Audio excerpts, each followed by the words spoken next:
Nós estamos aqui no registro de loteamento. Só deixa eu ver uma coisa aqui. Exatamente. É o registro de loteamento. Então, eu vou ler alguns artigos, tá? Eu peço para aqueles que estão começando agora, estão vindo pela primeira vez, que tenham paciência com o processo que nós chamamos aqui no nosso grupo de paciência para treinar a nossa atenção, para treinarmos a retenção. Epa, só deixa eu ver se está tudo certinho aqui. Uhum. Ótimo. Por quê? Porque se a gente quiser fazer uma retenção imediata, está sujeito a gente não chegar a lugar nenhum. Tá? A lei ela é bem complexa. Então, nós já fizemos essa revisão. Quem assistir os vídeos pode ter acesso a isso, né? Explicando que existem alguns conceitos preliminares da Lei 6766 ali, logo no início da lei, né? Posteriormente, nós temos uma etapa preliminar antes do pedido, do protocolo, do projeto de loteamento. Posteriormente, nós temos o projeto de desmembramento, tá? Depois, nós temos um capítulo que fala da aprovação dos projetos, tem vários elementos interessantes, e aqui nós estamos no registro. O registro é um dos pontos mais importantes da lei e que despenca em concurso, nós temos que estar preparados para ele, tá? Só lembrando que nós tivemos questões no simulado do Estratégia sobre a Lei 6766, e já deu para dar conta tranquilo, já não era um bicho de sete cabeças. Então vamos lá, começando oficialmente. Aprovado o projeto de loteamento, de desmembramento, o loteador deverá submetê-lo ao registro imobiliário dentro de 180 dias, sob pena de caducidade da aprovação, acompanhado dos seguintes documentos.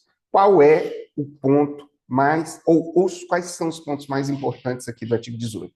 Primeiro, que nós iniciamos a conversa sobre registro, tanto do loteamento quanto de desmembramento, falando da necessidade da aprovação prévia do projeto de loteamento ou o projeto de desmembramento. Só um pouquinho. De desmembramento, tá? Então, é isso que a gente tem que ter na cabeça. Falou em registro de loteamento, eu tenho que ter o projeto aprovado, ou de um ou de outro. Eu preciso lembrar que uma vez recebida a aprovação, quem aprova é o município. Uma vez recebida a aprovação, existe um prazo decadencial de 180 dias para o registro. O que acontece se não for feito o registro em 180 dias? Ocorre a caducidade. É interessante que nós verificamos aqui algumas hipóteses de caducidade. Teve uma hipótese anterior de caducidade que nós estudamos, que é a caducidade decorrente do não cumprimento do prazo para a execução das obras. E agora nós estamos diante da caducidade, né, pela perda do prazo decadencial de 180 dias. Agora nós precisamos saber que esse registro ele exige alguns requisitos, alguns elementos aqui. Então, nós precisamos, sempre quando nós trabalhamos com essas relações infindáveis de incisos, nós temos incisos aqui para o requerimento preliminar acompanhado da planta, ali tem os requisitos. Depois, nós temos os requisitos das diretrizes estabelecidas pelo município, que é a resposta a esse pedido preliminar. Nós temos as diretrizes, que é uma outra penca de diretrizes para o loteamento. Aí nós temos o encaminhamento do projeto de loteamento. Então, o projeto de loteamento ele tem alguns requisitos que a gente não pode esquecer. Me parece que é no artigo 9º, né? Se não me falha a memória. Então, nós temos que encaminhar, junto com o projeto de loteamento, o desenho, nós temos que encaminhar o memorial e nós temos que encaminhar, vocês se lembram? Quais são os requisitos básicos aqui que devem ser encaminhados junto do projeto de loteamento? O desenho o memorial e o cronograma de execução. Mas existem 3 documentos também que têm que ser apresentados com o projeto de loteamento. Quais são? Certidão Matrícula da atualizada do imóvel, Segundo, certidão negativa de débitos do município e a garantia. e a e garantia. instrumento de Então, garantia. exatamente, essa familiaridade. Aí vem os requisitos do desenho que só Jesus na causa. A gente tem que fazer uma promessa para conseguir guardar, né? E depois tem os requisitos do memorial. Então, nós temos que ficar muito atentos. Lembrando que lá no estabelecimento das diretrizes, nós temos 2 exceções. Quais são as exceções? Em que hipóteses o empreendedor, ou melhor, em que hipótese exatamente é possível afastar a fase preliminar de diretrizes do município? Vocês se lembram quais são as 2 hipóteses? Município com menos de 50 mil habitantes e se já houver lei específica prevendo as diretrizes. Caramba, o senhor é especialista, doutor Denis? O senhor está mandando bem, hein? Não, eu sou assíduo no GADEC com curso de cartório. Muito legal, Denis, muito legal. Tem uma outra pergunta. Vocês se recordam qual foi a pergunta? Eu me lembro que caiu no simulado de estratégia sobre parcelamento. Vocês se lembram qual foi o tema? Que era da competência estadual. Vocês lembram? Eu não consegui fazer ainda essa prova. Ah, tem lá a gente estudou as competências estaduais. Então, por exemplo, nós temos algumas hipóteses que a gente consegue lembrar aqui, que são. Vou dar um spoilerzinho no seu, no seu simulado, mas não tem jeito, tá? Tapa os ouvidos aí, né? Então, quais são as Mas acho hipóteses? que eu vi, professor. Acho que eu vi uma que acho que o senhor mostrou lá, e daí tinha uma questão lá que era da quantidade de metros, né? Que ele Tinha, me parece que ele, se eu não me engano, que falava a quantidade errada da metragem. não é aquela de 1 milhão de metros quadrados? Acho que ele colocou 100 mil, 500 mil, uma coisa assim. Exatamente. Então, nós temos que nos lembrar sempre, né, que projetos de loteamento que envolvam áreas superiores a 1 milhão, elas têm por obrigação do Estado, a competência estadual, o estabelecimento de diretrizes, não aprovação, né? Também, quando o loteamento fica em área metropolitana, é o Estado que estabelece diretrizes. E tem uma terceira hipótese que eu não estou me lembrando agora. Em zonas limítrofes de municípios, né? Então, em zonas limítrofes de municípios, nós precisamos também de diretrizes estaduais. E aí a pergunta agora já mais sênior, para quem está sintonizado, qual é o instrumento normativo utilizado pelo Estado para estabelecer essas diretrizes específicas aí? Decreto. É o decreto. Show. Meu Deus do céu, aí vocês estão avacalhando com o examinador. Tá? Aí não pode, vocês estão sabendo muito. Deixa eu fazer mais uma perguntinha, vamos ver se vocês dão conta, que é o seguinte: quando o projeto de loteamento é feito em cima da região metropolitana, além do disciplinamento estadual e da aprovação feita pelo município, existe mais algum requisito? O exame e a anuência prévia da autoridade metropolitana. Meu Deus, eu fiquei arrepiado agora. Gente, vocês estão impossíveis, vocês já estão começando a incomodar como concorrentes, tá? Estão ficando muito atrevidos. Então, vamos lá ver se a gente consegue esse mesmo nível de retenção agora para esse assunto que nós estamos falando. Então, se for perguntado assim, qual é o prazo decadencial para o registro? O que vocês respondem? 180 dias. 180 dias, muito bem. Esses 180 dias são contados a partir de quando? Da aprovação do projeto pela prefeitura. Aprovação, muito bem. O que ocorre? Qual é a consequência se esse prazo, não vou falar a consequência da perda do prazo decadencial, vamos falar a perda do prazo de 180 dias gera que tipo de consequência? A caducidade. A caducidade, ou seja, vai tudo para o beleléu, tudo aquilo que foi feito, pede, tem que fazer tudo de novo. Então, agora nós vamos verificar. Professor, é o segundo prazo de caducidade esse, né? Tem que lembrar também. Exatamente, a gente estava falando. Lembra do primeiro? Do que Sim. tratava? Qual era? Do projeto executivo, executivo não, do projeto de execução dos Exatamente. quatro. O diz respeito ao cronograma de execução, Isso, né? E qual é o prazo máximo que o cronograma de execução pode ter?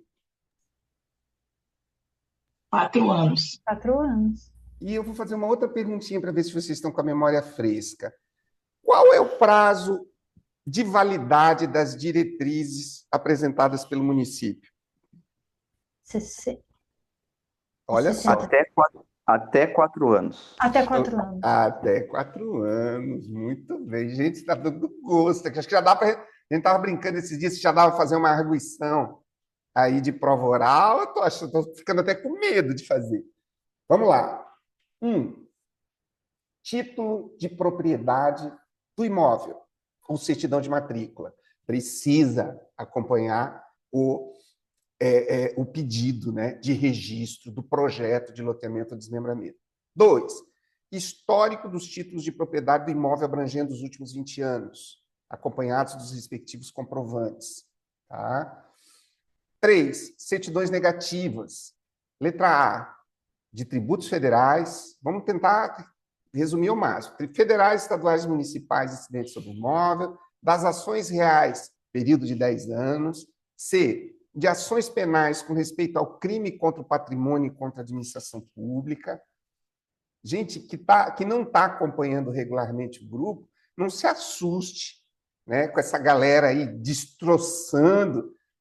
Todos nós estávamos aqui exatamente partindo praticamente do zero. Então, todo esse conhecimento, toda essa retenção que nós estamos demonstrando agora é fruto do trabalho que nós estamos fazendo aqui, das horas líquidas que nós estamos trabalhando. Por isso que eu digo para os membros do grupo, se puderem, façam estudo ativo, leiam, participem, opinem, respondam quando for perguntado, porque com isso vocês estão trazendo a sua atenção aqui, porque nós estamos falando, e isso é ouro puro na retenção. Precisamos de certidões negativas, de tributos federais, estaduais e municipais, de ações reais nos últimos 10 anos, de ações penais com respeito ao crime contra o patrimônio e contra a administração pública. 4. Certidões dos cartórios de protesto de título, em nome do loteador, no período de 5 anos. B, de ações... Interessante que aqui, nas certidões negativas, ao falar de ações penais com respeito ao crime contra o patrimônio e contra a administração pública, nós temos que supor, né, que sejam certidões, né, em nome do loteador, mas não é falado, né? Então, aqui já no 4, as certidões dos cartórios de protesto de título em nome do loteador pelo período de 5 anos. B, de ações cíveis relativas ao loteador pelo período de 10 anos. De situação jurídica atualizada de uma... Eu vou confessar para vocês que eu não sei o que significa isso. Não é a primeira vez que que cai essa questão, não é a primeira vez que eu leio a Lei 6766, e não é a primeira vez que eu fico com essa dúvida, né? O que significa essa certidão de situação jurídica atualizada do imóvel? Então, se alguém puder buscar aí, Google, doutrina, sei lá, e puder clarear um pouquinho, eu agradeço. Vai facilitar bastante o nosso trabalho aqui, tá? Porque aqui nós já temos, de ações cíveis relativas ao loteador pelo período de 10 anos, da situação jurídica atualizada do imóvel. Como é que você pega? É uma certidão de inteiro teor? É uma... Não sei. Alguém puder auxiliar, eu agradeço. D, de ações penais contra o loteador pelo período de 10 anos. Então, interessante que aqui nós temos certidão negativa de ação penal com respeito ao crime contra o patrimônio e contra a administração pública, e nós temos aqui a certidão de ações penais contra o loteador pelo período de 10 anos. Qual é a diferença? Vocês conseguiram pegar? Pode voltar um pouquinho, professor? Pode voltar um pouquinho no Sim, inciso terceiro? Não, sim. deixa no primeiro também, só para eu quero ver, analisar uma questão. Histórico dos títulos de propriedade abrangendo os últimos 20 anos. Acompanhados... Pode ser que, aí teria que confirmar isso, que essas certidões do terceiro, salvo a letra A, que é incidente sobre o imóvel, né? Mas que sejam dos proprietários dos últimos 20 anos. Opa, faz Talvez, sentido. pode ser que seja isso. Faz Mas aí sentido. também que mas aí em nome deles, né? Mas aí é Mas porque não assim, eu está vou claro, falar, né? Não pode, está claro. pode ser que tenha uma situação, eu vou falar um assunto aqui que pode ser que não tenha nada a ver, mas que pode ser que tenha. Por exemplo, tem um caso na jurisprudência recente que eu tive contato, de um caso de débitos tributários incidentes devidos por um proprietário pretérito. No seguinte sentido, o A, ele vendeu o imóvel para B e as certidões fiscais foram dispensadas, tá? Só que o A tinha um débito contra a fazenda, Certo. certo? E passado tempos depois, o B vendeu para o C. E na escritura do B para o C, foram tiradas todas as certidões fiscais do B. E o B não saíram todas negativas. Ocorre que quando o C já estava na propriedade do imóvel, a fazenda pediu anulação do negócio jurídico feito por A, porque A devia, tinha Hum, débitos tributários e o patrimônio dele não foi achado patrimônio para arcar com os débitos tributários. entendi. E o STJ anulou o negócio e autorizou a penhora sobre o bem. Então, essa Então, dispensa se, aí. mesmo sendo um terceiro de boa-fé, a questão do débito de natureza tributária, ela foi resgatar um negócio realizado anteriormente, Eita, tá? muito. Então, assim, estou dando essa hipótese porque pode ser que seja a intenção do legislador ali de ter exatamente um histórico totalmente limpo ali do loteamento para poder dar seguimento, mas podemos procurar um pouco mais a fundo isso. Mas Com gostei. relação à certidão de situação jurídica do imóvel, que o professor mencionou, é uma certidão, um modo de certidão, que é emitido pelo registro de imóveis, tá? E foi incluída essa modalidade de certidão pela Lei 14.382, 2022, né? E nessa O registro certidão, eletrônico, né? 14.382, se não me engano. isso. Então, ela vai constar os dados do imóvel, do proprietário, cadastros, os números dos cadastros, se tem ônus, gravames, restrições, se tem servidão, se tem cláusulas resolutivas, se tem hipotecas, Hum, alienação fiduciária, penhora, indisponibilidade. Então, ele vai trazer todos os registros ativos existentes sobre a matrícula. poxa, Como se Denis. fosse uma matrícula inteiro teor, mas eu até achei no site do Colégio Notarial do Rio Grande do Sul, Colégio Notarial não, Colégio Registral do Rio Grande do Sul, um modelo de certidão sugerida pelo colégio para instrução dos registradores do Estado, né? E ele traz Caramba, todas essas se hipóteses você aqui. tiver para nós, compartilha no grupo Envia depois para a para gente nós, atualizar, Dani. tá? Vou mandar lá já. O Denis, para ilustrar aqui, a Mali gentilmente colocou um conceito, eu vou fazer a leitura dele aqui, tá? Olha só. Pô, eu achei extremamente esclarecedor. Obrigada. Eu não fazia a menor ideia do que era essa situação. Eu já tinha visto umas 3 vezes, mas sempre, sabe aquele estudozinho da Lidinha, da turma da Lidinha? Você bate o olho ali, vê que você não sabe, mas fica do mesmo jeito, não sabendo. Aí toda vez que se debate com isso aqui, não sabe o que é. Olha o que a Marley postou aqui para gente. Para a elaboração da certidão jurídica de imóvel para loteamento, a Lei 14.382, que alterou a legislação de registros públicos, tornou obrigatória a certidão da situação jurídica atualizada do imóvel, conforme a Lei 6766. Essa certidão deve conter informações sobre a matrícula, a propriedade, os direitos, os ônus e as restrições que incidem sobre o imóvel, sendo emitida pelo cartório de registro de imóveis competente. O que a certidão jurídica para loteamento deve conter? Descrição do imóvel, todas as informações da descrição da matrícula do imóvel, o proprietário, detalhes do proprietário atual do imóvel, direitos, quaisquer direitos que recaem sobre o imóvel, ônus e restrições, informações sobre ônus reais, como hipotecas e penhoras, restrições judiciais, como bloqueios e indisponibilidades, e restrições administrativas, como tombamento. Ações judiciais e administrativas. Todas as ações judiciais e administrativas que afetam o imóvel ou seus proprietários. Bem na linha do que o Denis tinha falado, né, de uma maneira muito legal, tá? Sabendo que a competência do registro de imóveis e que ela integra todos aqueles elementos, é extremamente saudável que a gente procure, posteriormente, dar uma memorizada aí nos principais elementos dessa certidão de situação jurídica do imóvel. Muito bem. Então, ficou, né, ainda, de certa forma, em aberto essas certidões negativas do inciso 3, a linha C, principalmente, que é de ações penais com respeito ao crime contra o patrimônio e contra a administração pública, em contraste, tá, com essa aqui, a letra D do inciso 4º, que diz ações penais contra o loteador pelo período de 10 anos. Né? Então, a gente Professor Pedro, pode falar.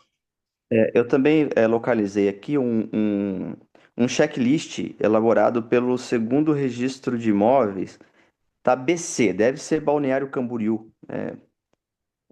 Sim, E ele, muito e provavelmente. ele fala que, e ele fala aqui, então, na parte das certidões, tá? Então, certidões negativas, né, de débitos federais, estaduais e municipais incidentes sobre o imóvel. Tratando-se de terreno de marinha, também a certidão lá da secretaria, lá do SPU. SPU. Uhum. Isso. De ações reais referentes ao imóvel pelo período de 10 anos, que deverão vir em nome de todos quanto tenham sido titulares de direitos reais sobre o imóvel nos últimos 10 anos. Show de bola, Denis. Bem na linha do que você Exatamente falou. aquela. Isso, exatamente. E de ações penais com respeito a crime de patrimônio e contra a administração pública. E essa C também, em nome do loteador? E depois aí o 4.4, daí ele vem as certidões daí em nome do loteador. Mas aqui, essa letra C, eles esclarecem em nome de quem? É dos mesmos, dos titulares nos últimos 10 anos, aqui no inciso 3, a linha C? Então, aqui fala, ele coloca letra B, só as ações reais referente ao imóvel, que é em nome de todos os titulares. Mas A essas C, não, né? a C não. A C não. Ele Então não fica essa especifica aí. lacuna para a gente, mas já essa B já foi bem esclarecedora, tá? Bem legal. Muito bem, vamos adiante. Então, nós estamos aqui na letra D, ações penais contra o loteador pelo período de 10 anos, cópia do ato de aprovação do loteamento cópia do ato de aprovação do loteamento e comprovante do termo de verificação pelo município. É a primeira vez que aparece o termo de verificação aqui, né? Pelo município, da execução das obras exigidas pela legislação municipal, que incluirão, no mínimo, a execução das vias de circulação do loteamento, demarcação dos lotes, quadras e logradouros, e das obras de escoamento das águas pluviais, ou da aprovação de um cronograma com a duração máxima de 4 anos, prorrogáveis por mais 4. Epa! Cópia do ato de aprovação do loteamento e comprovante do termo de verificação pelo município ou pelo Distrito Federal da execução das obras exigidas pela legislação municipal, que incluirão, no mínimo, o termo de verificação da execução das obras, incluirão, no mínimo, a execução das vias de circulação do loteamento, demarcação dos lotes, quadras e logradouros e das obras de escoamento de águas pluviais, ou da aprovação, da aprovação, cópia da aprovação de um cronograma com a duração máxima de 4 anos, prorrogados por mais 4, acompanhado de competente instrumento de garantia para a execução das obras. Que conversa é essa de prorrogação do prazo de execução? Se nós temos lá atrás que o prazo máximo é 4 anos e ocorre a caducidade Não sei, a gente vai ter que resolver isso depois, tá? Então, aqui nós estamos falando desse termo de verificação. Então, tem que vir um termo de verificação com alguns requisitos mínimos ou, ou da aprovação de um cronograma com a duração máxima de 4 anos, prorrogáveis por mais 4 anos. Tudo bem, não vamos nos ater muito aí. Se alguém puder lançar alguma luz, está aberta a palavra. 6. Exemplar do contrato padrão de promessa de venda, ou de cessão, ou de promessa de cessão, da qual constarão obrigatoriamente as indicações previstas. Antes de nós prosseguirmos, nós precisamos fazer uma provocação aqui nesse inciso 6, tá? Nós estamos falando em contrato padrão, né? Então, é necessário que seja disponibilizado aqui no momento do registro o contrato que será utilizado nas negociações do loteamento. Mas, no entanto, se utiliza aqui no inciso 6 a terminologia promessa de venda, tudo bem, vai ser vendido um lote parcelado, né? A promessa de venda, ela... Lembra que nós fizemos uma diferenciação do compromisso de compra e venda para a promessa de compra e venda? Vocês se recordam dessa diferença? Eu, na verdade, não me recordava. Foi aqui no grupo que a situação ficou mais clara para mim. Qual é a diferença entre o compromisso e a promessa? O arrependimento? Justamente. O compromisso, ele não prevê a cláusula de arrependimento. Não. A promessa, né? A promessa não prevê cláusula de arrependimento. O compromisso prevê. Muito legal essa diferenciação. Mas o que eu quero que a gente diferencie aqui é que, tudo bem, uma promessa de venda, contrato padrão, tá legal. Mas agora, um contrato padrão de cessão ou promessa de cessão, onde é que entra a cessão nessa história aqui? Nós estamos falando de um empreendedor que faz um loteamento e que vai comercializar os lotes. Ele vai comercializar os lotes através do contrato padrão de promessa de venda. Como é que a gente pode pensar aqui uma situação fática onde um contrato padrão de cessão ou promessa de cessão entram nessa negociação? Esse contrato padrão de cessão ou promessa de cessão vai ter num dos polos o loteador e o cessionário? Porque na promessa de venda, nós conseguimos visualizar claramente quem está nos dois polos do negócio jurídico. De um lado eu tenho o loteador, de outro lado eu tenho o adquirente. Tudo bem? Mas e na cessão e promessa de cessão? Em que hipótese um contrato padrão de cessão ou promessa de cessão serão utilizados? Alguém quer falar sobre o assunto? Ou sugerir? Esse adquirente, eu creio que ele pode ceder, fazer um contrato de cessão dessa obrigação que ele contratou com o loteador, ele pode ceder para outra pessoa. Show de bola. É exatamente isso. Então, nós temos aqui, muito bem, quem falou foi a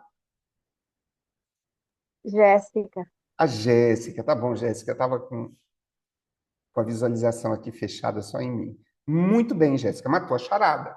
Então, a cessão, a promessa de cessão, ela não é necessariamente para um negócio jurídico entre o loteador e o cessionário, e sim entre o adquirente ou promissário comprador e um terceiro. Bem legal. 7. Declaração do cônjuge do requerente de que consente no registro do loteamento. Então, nós temos aqui a necessidade da outorga. Professor, Pode falar. só salientar uma questão. Nessa questão das certidões de ser em nome do loteador, a gente, salvo engano, lá do começo da lei, a gente viu que o loteador não necessariamente é proprietário do imóvel. Então, Sim, ele pode ser um terceiro, né, especializado nessa questão. Então, as certidões não só no nome do proprietário da matrícula, mas também em nome do loteador. Por isso que também o o artigo, aliás, faz essa empreendedor. diferenciação. Muito legal. Bem legal ficar atento a essa questão, né? Aos sujeitos que participam ali. Porque quando a gente inicia a leitura da 6766, nós temos lá a identificação subjetiva de alguns titulares do loteamento. Então, em linhas gerais, o proprietário do imóvel, né, pode ser uma empresa contratada para fazer isso, né? Então, são várias hipóteses, né? Que é bem interessante depois a gente dar uma revisada. Tudo bem. Então, a declaração do cônjuge do requerente de que consente no registro de loteamento, os períodos referidos no inciso 3, a linha B, e 4, a linha A e D, tomarão por base a data do pedido de registro do loteamento, devendo todas elas serem extraídas em nome daqueles que, nos mencionados períodos, tenham sido titulares de direitos reais sobre o imóvel. Muito bem. 2. A existência de protestos, de ações pessoais ou de ações penais, exceto as referentes a crime contra o patrimônio e contra a administração, não impedirá o registro do loteamento, se o requerente comprovar que esses protestos ou ações não poderão prejudicar os adquirentes dos lotes. Se o oficial do registro de imóveis julgar insuficiente a comprovação feita, suscitará dúvida perante o juiz. A declaração a que se refere o inciso 7 desse artigo não dispensará o consentimento do declarante para os atos de alienação ou promessa de alienação dos lotes ou de direitos a eles relativos, que venham a ser praticados pelo seu cônjuge. Parágrafo 4º. O título de propriedade será dispensado quando se tratar de parcelamento popular, destinado às classes de menor renda e imóvel declarado de utilidade pública em processo de desapropriação judicial em curso e emissão provisória na posse, desde que promovido pela União, Estado, Distrito Federal. Isso aqui é uma importante exceção. É a dispensa do título de propriedade em processo de desapropriação, de imóvel declarado de utilidade pública, o processo em curso e emissão provisória na posse. Tá? Então, somente a emissão provisória na posse já é suficiente, desde que promovido pela União, Estado e Distrito Federal. Olha o tanto de artigo que tem ainda. Então, nós vamos fazer o seguinte, como a gente já fez a leitura, olha só, a penca, né?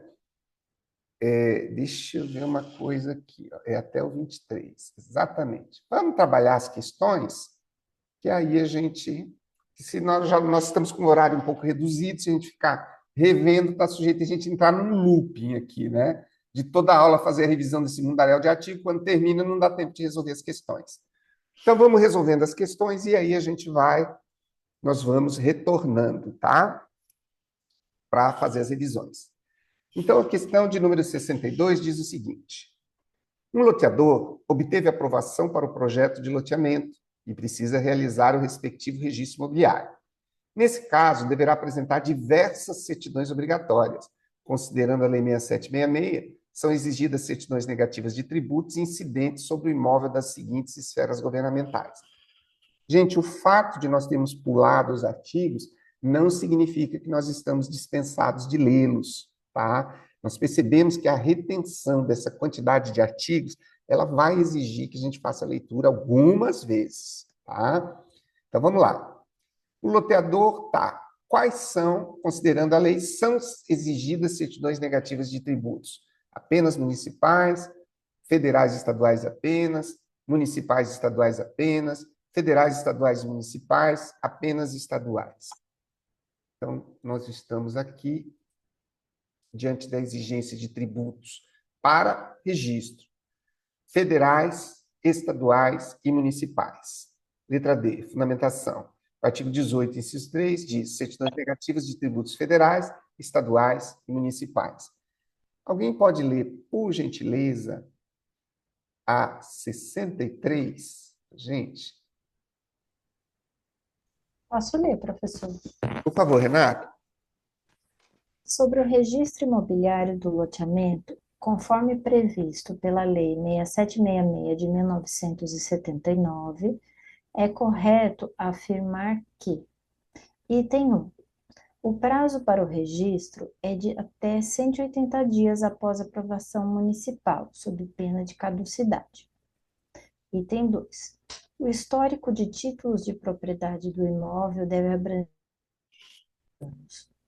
Item 3. É necessário o consentimento expresso do cônjuge do requerente para o registro. Item 4. Não é exigida certidão de ações penais contra o loteador para o registro do loteamento. Só um instantinho, Renata. Vamos só fazer a análise dessas proposições e eu já peço para você ler a fundamentação. A primeira, o prazo para o registro é de até 180 dias após a aprovação municipal sob pena de caducidade. Verdadeiro ou falso? Verdadeiro. Verdadeiro. 2, o histórico de títulos de propriedade do imóvel deve abranger os últimos 10 anos? Verdadeira. Verdadeiro. Verdadeiro também. Vocês viram a importância da retenção em relação ao que a gente leu? Então, teve vários artigos que a gente não leu e a gente vai sentir falta deles na hora que for resolver as questões correlatas. Mas aí a gente já vai estar revendo. 3, é necessário o consentimento expresso do cônjuge do requerente para o registro? Verdadeiro. Verdadeiro.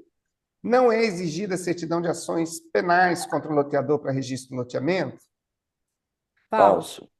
Falso. Você pode continuar, Renata, por favor? Sim. Leia a alternativa correta e depois leia as proposições indicadas pela alternativa correta. Item 1. O prazo para registro é de 180 dias após a aprovação municipal, sob pena de caducidade. Muito bem. O 2 está certo, né? Por que o item aqui no C não fala do 2? Vamos já descobrir. O que esse examinador está comendo mosca ali? Tá correto? Vamos ver a fundamentação. Pode. Só um instantinho. O que diz aqui? Não fala. Não fala? Tem que voltar no artigo lá, professor. Eu Vamos acho voltar que ali para pegar o 18 tá completo. parcial. Está faltando, né? É o 18. Eita, tem um monte de 18 aqui, né? Eu acho até que É o depois 18, é o 18 sem letra. sem letra, né? O 18 original. Vamos pegar ele completo. 20 anos, ó, a gente acabou de ver e lá tá 10, então tá errado mesmo. Eita, histórico dos títulos de propriedade. Gente, não fazia nem 15 minutos que a gente tinha lido, né? Histórico dos títulos de É a propriedade. vintenária, né? A É vintenária. mesmo. Exatamente. Mas é assim que a gente vai firmando a ideia. Muito bem. Eu já queria entrar com recurso aqui contra o examinador. Olha lá. Então, histórico do título de propriedade imóvel. E a gente. Tá Mas fora. deixa eu já buscar de volta lá. Pegar os 20 anos. Qual era o inciso? Eita, tem que voltar um monte aqui, ficando até tonto. 18. É essa aqui, né? Inciso 2. Artigo 18, inciso 2. Vamos ver.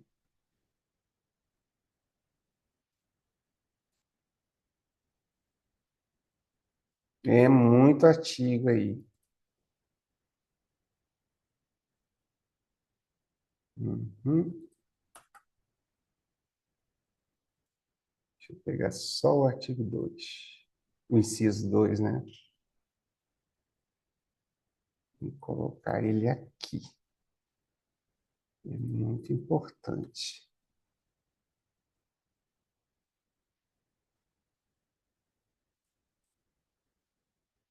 Tudo bem. Então, histórico dos títulos de propriedade, abrangendo os últimos 20 anos, acompanhados dos respectivos comprovantes. E o 7º, que é a declaração do cônjuge do requerente de que consente no registro do loteamento. Então, vamos para 64. Quem pode ler para a gente? Posso ler, professor? Por favor, Denis.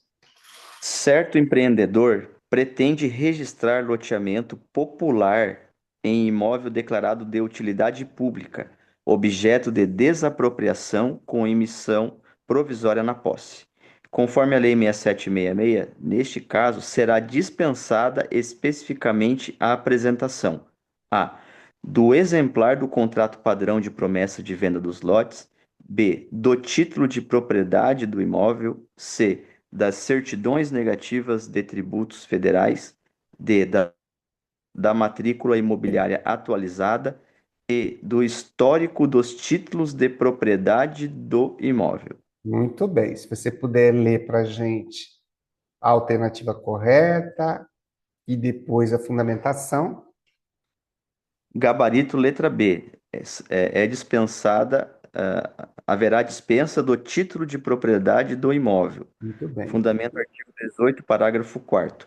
O título de propriedade será dispensado quando se tratar de parcelamento popular destinado às classes de menor renda em imóvel declarado de utilidade pública. Show de Daí bola. lembrando ali, né, professora? Até porque se está em ato ainda em processo de desapropriação, o imóvel nem estará em nome do ente governamental ainda, né? O do ente público, né? Muito bem. Ainda vai estar no nome do, O do proprietário está expropriado, borrado. né? Perfeitamente. Isso mesmo. Muito bem, Lides, muito bem pontuado. Vamos para a próxima? Quem pode ler 65 para a gente?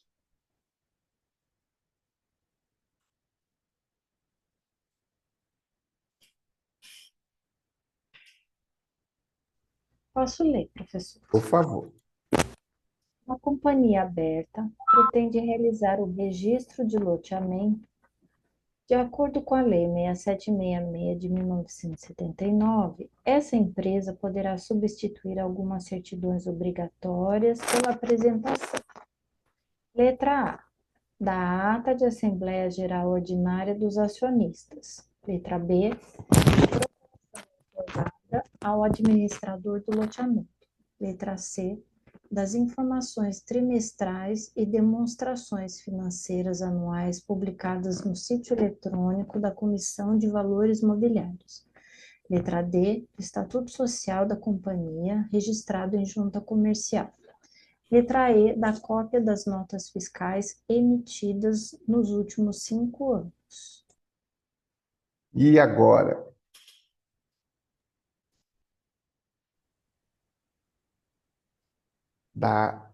A empresa poderá substituir algumas certidões obrigatórias pela apresentação. Não perder tempo com isso. Pode ler para nós?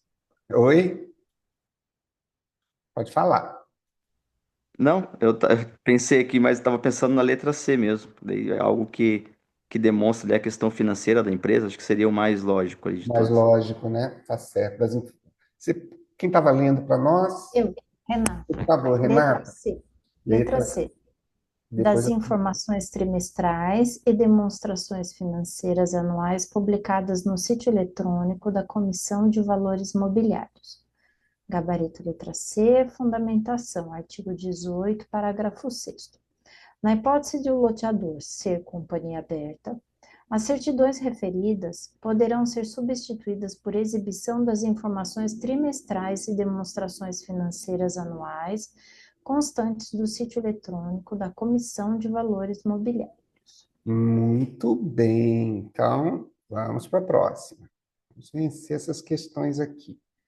Quem pode ler 66 para nós?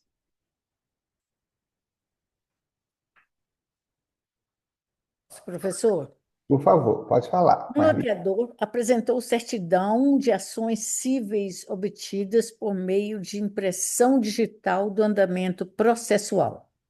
Conforme a Lei 6766, essa forma de certidão será aceita para o registro de loteamento desde que demonstre: 1. O estado atual do processo. 2. A repercussão econômica do litígio. 3. O histórico completo de decisões judiciais anteriores. E 4. A previsão definitiva da sentença judicial. Misericórdia. Obrigado por enquanto, Marli. Depois eu peço para você ler a fundamentação. O estado atual do processo me parece lógica, né? Sim. Verdadeiro? Vocês concordam? A Sim, repercussão concordo. econômica do litígio, pouco provável, né? Alguém acha que é verdadeira? Também acho que não. Vamos lá. O histórico completo de decisões judiciais anteriores, eu acho plausível, né? O que vocês acham? Alguém vai... Correlator. 4. A previsão definitiva da sentença judicial. E agora? Verdadeiro ou falso?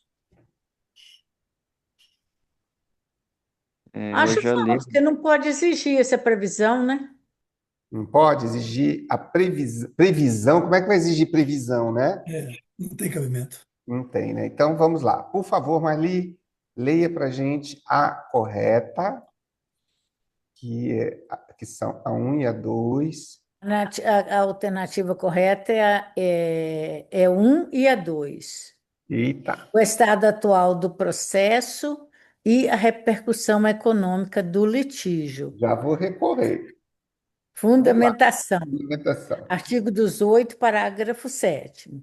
Quando demonstrar de modo suficiente o estado do processo e a repercussão econômica do litígio, a certidão esclarecedora de ação civil poderá ser substituída por impressão do andamento do processo digital nos termos do artigo 18, parágrafo 7º da Lei 6766. Poxa vida, frustração. Então, aqui, o histórico completo das decisões judiciais anteriores. Vamos só voltar um pouquinho aqui, porque tem alguns elementos assim bem específicos desse enunciado. Um loteador apresentou certidão de ação civil obtida por meio de impressão digital do andamento processual. Esse meio aqui é essencial nessa resposta, né? Que é impressão digital do andamento processual.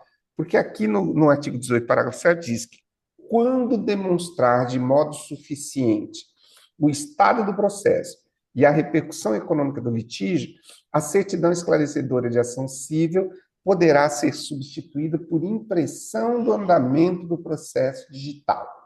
Muito bem. Então, ficou claro, histórico completo. Quando se trata de impressão do andamento do processo digital, somente o estado atual do processo e a repercussão econômica do litígio. Quem pode ler para nós a 67? Só uma observação ali, né, professor? É bem comum quando a gente vai fazer consulta processual no STF, tem ali o andamento do processo e as decisões, elas também ficam em destaque, às vezes até com uma ementa, alguma coisa assim.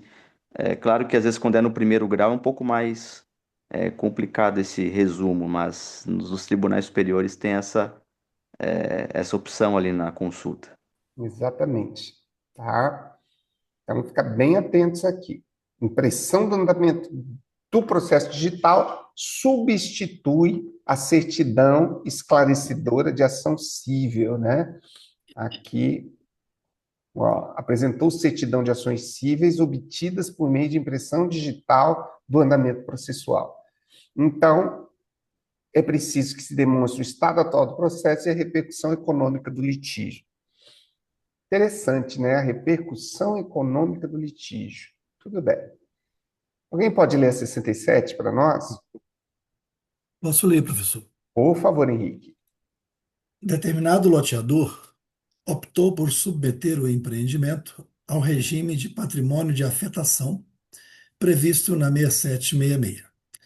Neste contexto jurídico, é correto afirmar que o patrimônio de afetação, letra A, constitui-se automaticamente no momento da aprovação municipal do loteamento. B.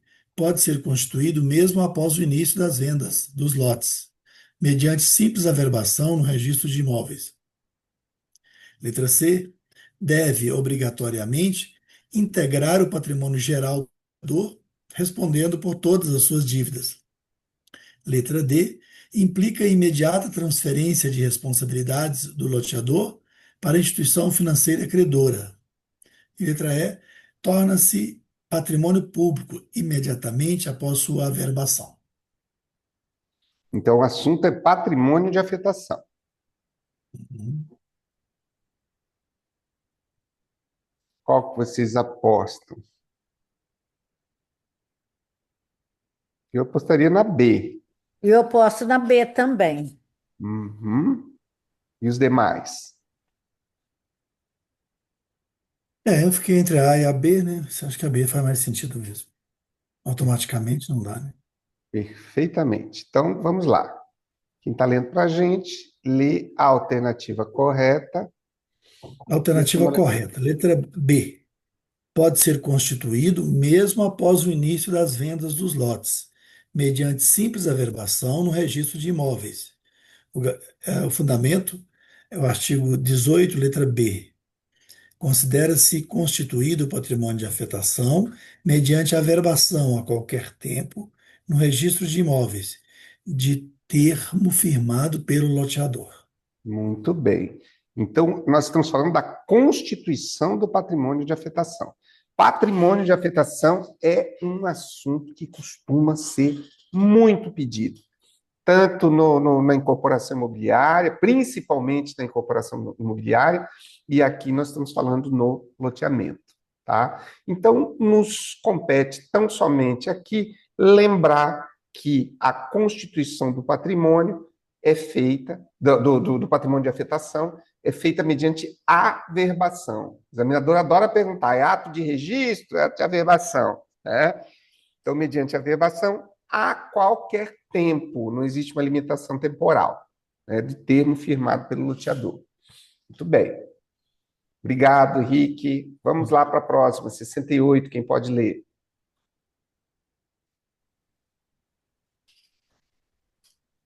Posso ler, professor? Por favor, Denis. A Lei 6766 estabelece que o patrimônio de afetação constituído para o loteamento tem como característica essencial: 1.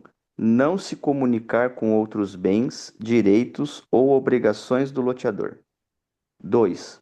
Poder responder apenas por obrigações vinculadas ao loteamento respectivo. 3. A impossibilidade de contratação de financiamento utilizando bens do patrimônio afetado como garantia. 4. A necessidade de comunicação com os demais patrimônios afetados do mesmo loteador. Muito bem, Denis. Vamos fazer a leitura das assertivas e depois eu peço para você ler a fundamentação. A proposição número 1 diz que a característica essencial do loteamento: não se comunicar com outros bens, direitos, obrigações do loteador. Verdadeiro ou falso? Acho que é verdadeiro. Acho que é Verdade. verdade. Opa, cadê? Só um pouquinho. Como que é, professor? Acho que sei. É isso? Quase sei. Sei. Essa é ótima. Quase sei é muito boa. Só um pouquinho. Eu nunca consegui entender direito o que é o quase sei, mas mesmo sem entender, a gente faz uma ideia. Muito bem. Poder responder apenas por obrigações vinculadas ao loteamento respectivo. Verdadeiro ou falso? Está no mesmo sentido da primeira, né? Um complemento também. Acho que é verdadeiro. Também. Vou na mesma linha. 3. A impossibilidade de contratação de financiamento utilizando bens do patrimônio afetado como garantia. Esse aqui é um assunto dentro do patrimônio de afetação que eu acho bem interessante, que merece a atenção da gente, que é a possibilidade ou não do oferecimento do bem, né, do patrimônio de afetação como garantia de dívida. Aqui está dizendo que há impossibilidade de contratação de financiamento utilizando bens do patrimônio afetado como garantia. Verdadeiro ou falso? Acho que é falso, porque me parece que é possível desde que o valor seja aplicado em prol do loteamento. Eu sigo o relator. Alguém tem algum posicionamento diferente em relação a 3? É realmente, de fato, impossível a contratação de financiamento utilizando bens do patrimônio afetado ou é possível? Quem apostar na falsa está dizendo que é possível. Eu aposto pela possibilidade. Pela possibilidade. Então é falsa, né? É. Muito bem. 4. A necessidade de comunicação com os demais patrimônios afetados do mesmo loteador. Faz sentido nenhum, né? Também acho que não. Falsa. Por favor, fazer a leitura para a gente da alternativa correta e das assertivas aqui, a 1 e a 2. Somente. A gente está ficando bom nisso, né? Estão corretas as afirmativas 1 e 2. São características, né? Não se comunicar com outros bens, direitos ou obrigações do loteador, e a possibilidade de responder apenas por obrigações vinculadas ao loteamento respectivo. Show de bola. Fundamentação. Artigo 18-A, parágrafo 1º. O patrimônio de afetação não se comunica com os demais bens, direitos e obrigações do patrimônio geral do loteador e só por dívidas e obrigações vinculadas ao loteamento. Show de bola. Próxima. Vamos para 69. Quem pode ler para nós, por favor?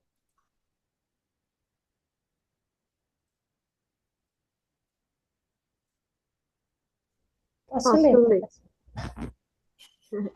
Por favor. Renata, você pode ler depois? Quem se habilitou também junto com a Renata? Jéssica. Então, a Renata lê essa e a próxima a Jéssica. Pode ser? Ok. Então, vamos Uma lá. instituição financeira concedeu crédito para um loteamento afetado, assumindo garantias reais sobre bens do patrimônio de afetação. De acordo com a Lei 6766, essa operação é permitida desde que: letra A, os recursos obtidos sejam integralmente destinados à implementação da infraestrutura e entrega dos lotes Opa, Sim. ai, desculpa, é que saiu aqui. Não tem Os problema. recursos obtidos sejam integralmente destinados à implementação da infraestrutura e entrega dos lotes urbanizados aos adquirentes. Letra B. A instituição financeira assuma integralmente as obrigações jurídicas e administrativas do loteamento. Letra C. Haja anuência prévia obrigatória dos adquirentes de todos os lotes já vendidos. Letra D. Seja promovida transferência imediata dos direitos creditórios ao município onde o loteamento está localizado. Letra E. A instituição financeira realize por sua conta as obras de infraestrutura. Qual é a mais simpática, na opinião de vocês? Eu já tenho a minha preferida.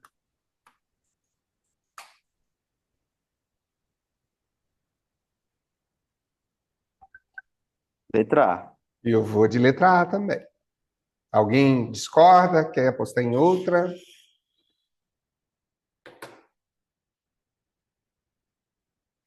Também vou de A. Opa, Também já. então tá bom, gente.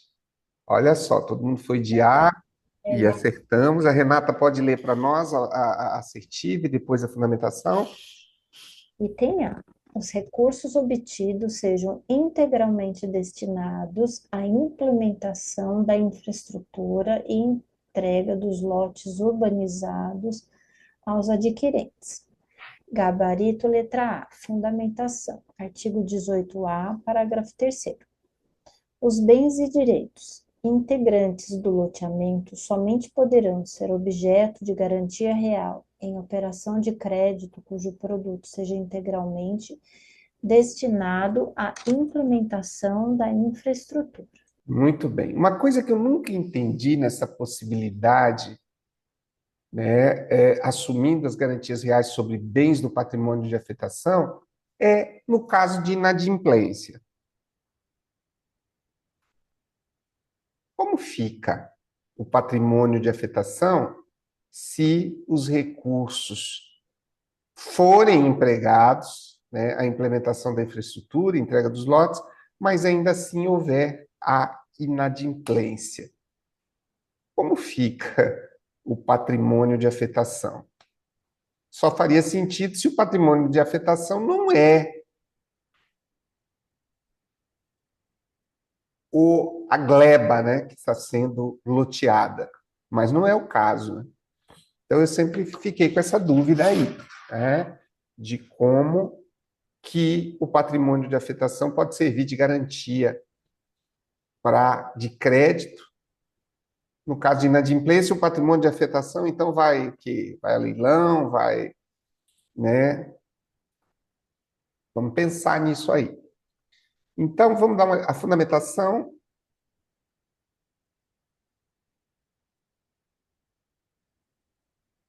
Quem está lendo para a gente? Já foi lida a fundamentação? Eu já li, professor. Ah, então tá bom. Eu estou aqui já unindo o Tico e o Teco, que hoje foi 3 horas de manhã, foi doutorado a tarde inteira e agora aqui. E, se for necessário, a gente vai até onde... Então, eu vou fazer a leitura do 18A, parágrafo 3º, os bens de novo, tá? Os bens e direitos integrantes do loteamento somente poderão ser objeto de garantia real em operação de crédito cujo produto seja integralmente destinado à implementação da infraestrutura. Lembrei. Então, vamos lá. Quem pode ler? Obrigado, tá, Renata? Agora nós vamos fazer a leitura da 70. Alguém pode nos auxiliar, por gentileza? Posso ler. Por favor, Marli. Conforme previsto pela Lei 6766, caso ocorra cessão fiduciária de direitos creditórios provenientes da comercialização dos lotes afetados, tais recursos financeiros obtidos deverão obrigatoriamente ser incorporados ao patrimônio geral do loteador. B, ser utilizados para pagamento exclusivo de tributos federais. C, passar a integrar exclusivamente o patrimônio de afetação. D, ser destinados exclusivamente para pagamento aos órgãos públicos fiscalizadores. E, ser automaticamente passados à instituição financeira e credora, sem restrição de finalidade. Misericórdia, já comecei a ter dificuldade aqui no enunciado. Cessão fiduciária de direitos creditórios provenientes da comercialização de lotes. Ou seja, o lote é comercializado a crédito e o loteador, então, faz a cessão dos direitos creditórios. Muito bem. Então, os recursos financeiros obtidos com essa cessão fiduciária devem ser incorporados ao patrimônio geral, ser utilizado para pagamento exclusivo de tributo federal, passar a integrar exclusivamente o patrimônio de afetação, ser destinado exclusivamente para pagamentos de órgãos públicos fiscalizadores, ser automaticamente repassados à instituição financeira credora, sem restrição de finalidade. Vixe, o que vocês acham? Eu não estou achando nada. Para C? C de casa. Eu não estou achando nada aqui. Passa a integrar exclusivamente o patrimônio de afetação. Muito bem. Vamos Aqui para... está falando dos lotes que são afetados. Ó. Comercialização É dos lotes possível que afetados. seja C, né? Caso ocorra cessão fiduciária de direitos creditórios provenientes da comercialização, muito bem quem fez essa observação, nem tinha me dado conta. A comercialização dos lotes afetados. Isso aqui dá uma pista para nós, né? O único que fala que passa a integrar exclusivamente o patrimônio de afetação é a letra C. Então, realmente, fez todo sentido. Quem está lendo pode ler a fundamentação para a gente? Artigo 18, parágrafo 4º. No caso de cessão plena ou fiduciária de direitos creditórios oriundos da comercialização dos lotes componentes do loteamento, o produto da cessão também passará a integrar o patrimônio de afetação. Artigo 18A, parágrafo 4º da Lei 6766. Muito bem, Marli, obrigado. Vamos para a próxima. Acho que a gente ainda consegue umas duas aqui. A 71. Quem pode Posso ler? ler novamente? Por favor, Denis, auxiliar bastante. Uma comissão representativa dos adquirentes de lotes decidiu nomear pessoa jurídica para fiscalizar e acompanhar o patrimônio de afetação do loteamento. Sobre essa fiscalização, segundo a Lei 6766, é correto afirmar: 1. A nomeação implica transferência imediata de responsabilidades do loteador à pessoa jurídica fiscalizadora. 2. O fiscalizador deve preservar rigoroso sigilo das informações comerciais obtidas no exercício da função. 3. O fiscalizador responde por falta de zelo, dedicação ou quebra de sigilo em relação às informações acessadas. 4. A comissão de representantes deve arcar com as despesas decorrentes da fiscalização. Muito bem. Vamos analisar as assertivas, Denis, depois você lê a fundamentação. A proposição de número 1 diz que a nomeação implica a transferência imediata de responsabilidade do loteador à pessoa jurídica fiscalizadora. Verdadeiro ou falso? Eu Falso. acho que é falso. Eu também acho que é falso. Voto com os relatores. 2.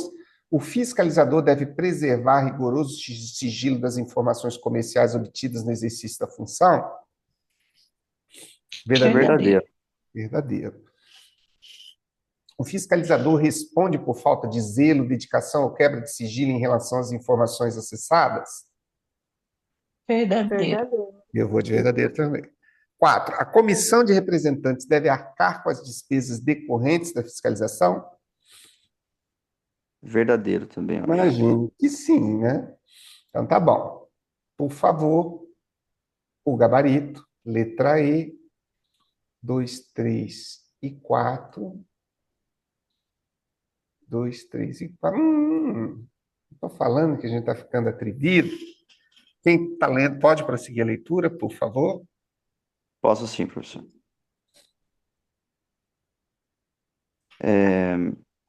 Gabarito letra E, alternativas 2, 3 e 4. O fiscalizador deve preservar rigoroso sigilo das informações comerciais obtidas no exercício da função. O fiscalizador responde por falta de zelo, dedicação ou quebra do sigilo em relação às informações acessadas. E a comissão de representantes deve arcar com as despesas decorrentes da fiscalização. Muito bem. Por favor, a fundamentação. Artigo 18C. A questão da nomeação, né? Pode nomear pessoa física ou jurídica para fiscalizar e acompanhar o patrimônio de afetação. Parágrafos 1º e 2º. Não há transferência de responsabilidade ao nomeante, devendo manter sigilo das informações e respondendo pela falta de zelo, dedicação ou sigilo. Só não constou ali a questão de quem tem que arcar, né, professor, com as despesas. Será que na 18C, vamos lá buscar ela inteira, para ver se a gente tem 18C aqui. Bom, nós vamos encerrar, só vamos finalizar isso aqui, né? Para a gente fazer os nossos 10 minutinhos aí de intervalo. Só deixa eu ver ali se vamos colar, depois a gente pode até, ao retornar, fazer a nossa... Teve um bom aproveitamento hoje, né? 18, deixa eu colocar aqui. Então, no retorno, a gente faz a resolução dela. Colegas, nós vamos então fazer 10 minutinhos de intervalo, como combinado. Exatamente às 9h05 nós estamos de volta, tá bom? Muito obrigado.